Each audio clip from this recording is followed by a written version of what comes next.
I miss old multiplayer games. And I don't know if it's because of the nostalgia or maybe I'm just washed up, but the late night online games of COD Modern Warfare,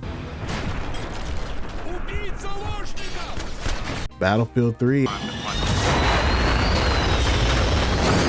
and Halo 3 and Reach. What's the status? Over! We've been engaged! They would always leave me ready to get back into the fight, win or lose. What's up, everybody? My name is the Film King, and today I just want to talk to you guys about old FPS games. Is it a generational gap or is it just a skill gap? Let's just start this video off by talking about the classics. COD Modern Warfare 1, 2, and 3, Halo 3, Reach, Battlefield. These were the juggernauts of my childhood. Countless nights playing Modern Warfare 2 and 3. I'll tell 2, 3 in the goddamn morning, making new friends, all kinds of things like that.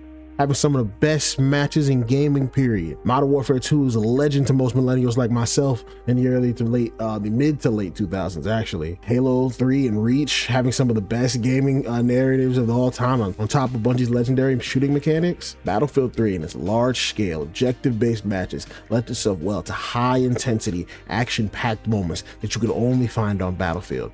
These games defined generations, defined a lot of the ways FPS games moved going forward.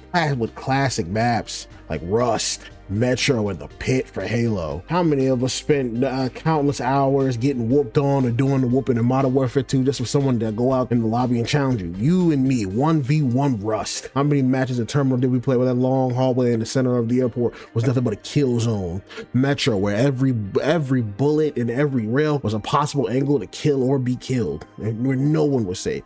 High octane action. You were either rushing in, pushing, risking death, or you were trying to hold the line, just praying, hoping your other squad mates and the rest of your team came up behind you for reinforcements. Halo classics like the Pit and Valhalla lent themselves great to Bungie's classical and some of the greatest shooting mechanics of all time. And with map design like this across all these games, it was a certain flavor for everybody. Wasteland on Modern Warfare 2 used to cater to a sniper, used to be a paradise for them. All kinds of things like that. I think of Guardian and the constant energy sword battles we would have on that map, all the good times. Metro was great, but what about Goldman Railway? Goldmund? The hours of fun my friends and I would have in the bazaar, and ducking off into the rooms to hide from APC tanks run by players driving down the middle of the aisles. These things created extremely tense, unique, and memorable moments for years to come that we still reminisce about today. And you can't forget about the sound design. How many of us damn near should have collected breath the first time we heard the AC 130 noise? The kill streak of the Slayer kill streaks in Halo. Double kill, triple kill, overkill, kill-tacular, kill-trocity, Kilimanjaro, kill-tastrophe, kill-pocalypse, killionaire. The sound detail of bullets whizzing by your ear in the Battlefield franchise. Memory is more than just a visual experience too. It's an audio one as well. I know a few people who still quote the multiplayer lines from Modern Warfare 2 to this day. It's fascinating how the developers of yesteryear built the experiences today that still really cannot be topped.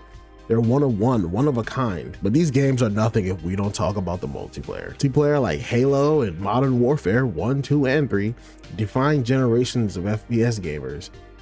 We've heard the stories of kids playing Halo 2 on old school laptops back in the day. Some of you new kids might not know that, you know. And I spoke on it just a moment ago, but the legendary lobbies we would have in COD Modern Warfare 1, 2, and 3. Hell, even Black Ops, I apologize for not including them. The legendary lobbies we would have in Call of Duty, where you might get shit on 7 times out of 10, you know, running with the same lobby, but the little rivalries that would form, all the cool, you know, the intensely competitive nature, yet we kept it friendly.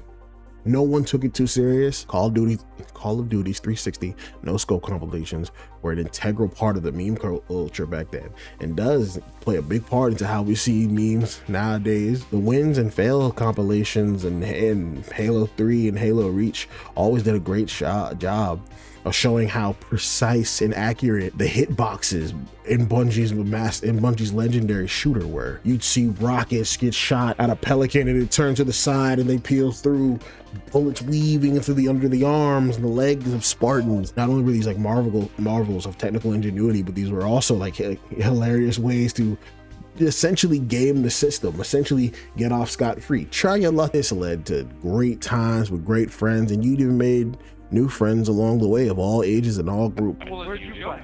Alright, oh my god. Alright, first of all, where'd you play? Not Igor. Leon Ian and J Bob. And at its worst, it could be an unbridled sweat fest, but 7 times out of 10, it was a chill game. Yeah, we talk shit, but we all talk shit. It was some of the best part of the game. Running your mouth to the enemy on the other team who was hiding in the corner with claymores and a shotgun. That used to be the best of times. It used to feel good getting him and putting him down for being such a prick. But I'm not gonna sit here and look at this with rose-colored glasses. Old lobbies were high-key racist as hell. Everyone was slinging slurs around for no reason. N slurs, F slurs, R slurs of any and all kind, just to get under someone else's skin and they beat you a little too well in a 1v1. And honestly, the anonymity made it worse, even for the women. Just people just being entirely misogynistic and disrespectful just because they heard another woman's voice on the other side of the screen. You get stuck in sweat matches because unlike today, lobbies didn't automatically break up. But you'd be, unless you just full on decided to leave and load back in, you were stuck against whoever was putting belt to ass for the last 8 to 10 minutes. That issue got exacerbated more and more because weapon metas didn't change as often as they do now. With weapons like the silenced UMP-45, the zero recoil AR, some people say the Scar H, but one that used to haunt my dreams was the broken Akimbo Model 1887s. It had a ridiculous amount of range and firepower, and my younger brother would use those when we were running games with our friends back in the day, and he swore it was the fairest thing in the world. Honestly, for all the good that I might have spoke on regarding these older games, the honest truth about them was it was a lot of disjointed and unbalanced things that resided in these games. What made it fun used to be the interaction, the conversation, the rivalries, the cool people you meet, the friends you made. No, literally, that's the joke. The gaming was the friends we made along the way, and we had great times, fantastic times, chilling with people we don't even know. And nowadays, I hop on a game of Call of Duty, Battlefield, Apex Legends, and I don't speak to anybody. I'm probably in my own Discord or in my own game chat.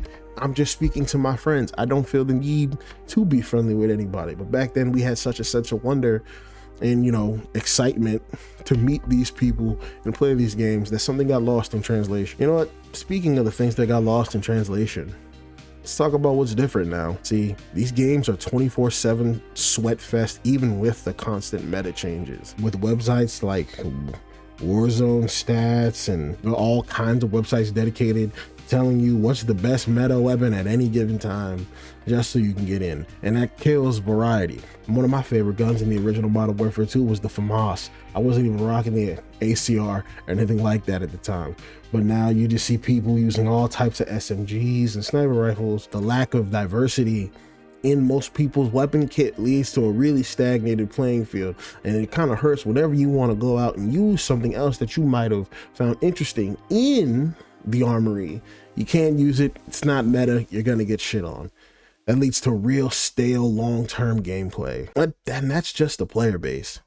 Publishers are always constantly trying to squeeze money from the communities, constantly putting out battle pass after battle pass with this black cell thing that when Warzone and all these games first started doing this battle pass stuff, there was none.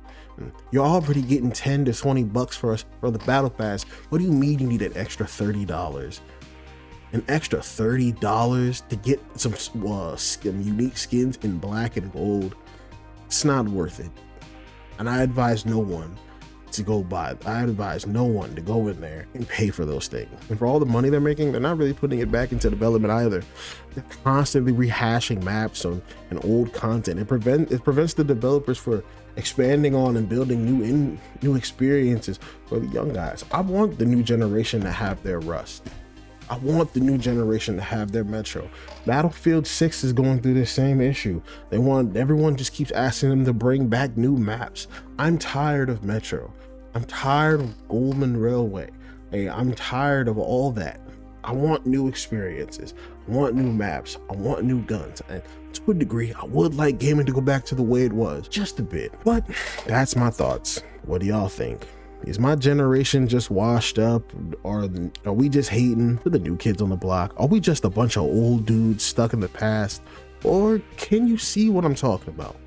Whatever you think, let me know. In the meantime, my name's been the Film King. I'll holla at y'all later.